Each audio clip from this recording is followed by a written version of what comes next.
বিশ্বের সবচেয়ে ধনী দেশের প্রতিবেশী হয়েও নাগরিকদের ধরে রাখতে পারছে না কানাডা। এত সুযোগ সুবিধা, তারপরও নিজ দেশে মন টিকছে না কানাডীয়দের। উন্নত জীবনের জন্য মানুষ যেখানে কানাডায় যেতে চাইতো, আর এখন সেই দেশটির নাগরিকরা পাড়ি জমাচ্ছেন অন্য দেশে মহাদেশে। স্বপ্নের দেশ কানাডা, শিল্পোন্নত দেশটিতে পাড়ি জমানো অনেকেরই স্বপ্ন, কিন্তু এখন কানাডায় থাকাটাই নাকি দুঃস্বপ্নের মতো। তাই দেশ ছেড়ে চলে যাচ্ছেন নাগরিকরাই। উন্নত জীবনের আশায় কানাডায় আশ্রয় নেওয়া অভিবাসীরাও দেশ ছাড়ছে দলে দলে। নতুন এক গবেষণায় এমন চাঞ্চল্যকর তথ্য দিচ্ছে পরিসংখ্যান সংস্থা স্ট্যাটিস্টিক্স কানাডা।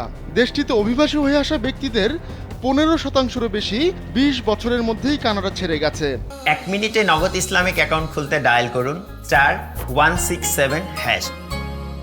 1982 সাল থেকে 2017 সাল পর্যন্ত এই 35 বছর ধরে সংগৃহীত তথ্যের ভিত্তিতে এমন রিপোর্ট প্রকাশ করেছে স্ট্যাটিস্টিক্স কানাডা।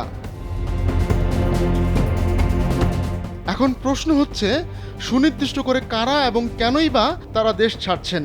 জানা গেছে তাইওয়ান, যুক্তরাষ্ট্র, ফ্রান্স, হংকং ও লেবাননের মতো দেশগুলো থেকে আসা অভিবাসীদের 25%-এরও বেশি কানাডায় ঢোকার 20 বছরের মধ্যে নিজ দেশে ফেরত গেছেন। মাতৃভূমিতে ভ্রমণ, চাকরি ও পড়াশোনার সুযোগ বাড়ায় তারা কানাডায় আর থাকতে চাইছেন না। অবশ্য কানাডা ছাড়ার পেছনে অন্য আরও কারণও রয়েছে। এর মধ্যে সবচেয়ে বড় কারণ হচ্ছে কানাডায় জীবনযাত্রার ব্যয় বেড়ে যাওয়া। অনেক অভিবাসীর কাছে কানাডা একটি 3 স্টার হোটেল, কিন্তু খরচ 5 স্টার হোটেলের মতো।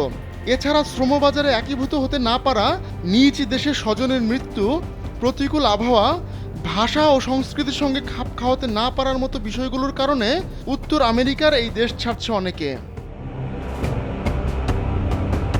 কানাডায় প্রতি বছর গড়ে 2 থেকে 3 লাখ অভিবাসী প্রবেশ করেন। 2021 সাল পর্যন্ত জনসংখ্যার অর্ধেকেরও বেশি মানুষ অন্য দেশে জন্ম নিয়েছে।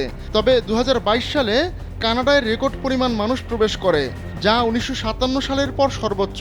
এই ধারাবাহিকতা চলতে থাকলে সামনের দশকগুলোতে জনসংখ্যা বৃদ্ধির জন্য কানাডাকে অভিবাসীদের উপর নির্ভর করতে হবে। স্ট্যাটিস্টিক্স কানাডার হিসাব বলছে 2016 সাল পর্যন্ত প্রায় 40 লাখ কানাডীয় অন্য দেশে বাস করছেন। নিয়ম মেনে তারা কর দিলেও প্রাদেশিক নির্বাচনে ভোট দিতে পারেন না, আবার স্বাস্থ্যসেবার মতো সুবিধা থেকেও বঞ্চিত হন। এখন এই কানাডীয়দের কিভাবে দেশের স্বার্থে কাজে লাগানো যায়, সেই সম্ভাবনা খতিয়ে দেখছেন বিশ্লেষকরা। আহমদুল্লাহ শিকদার, কালবেলা ডেস্ক।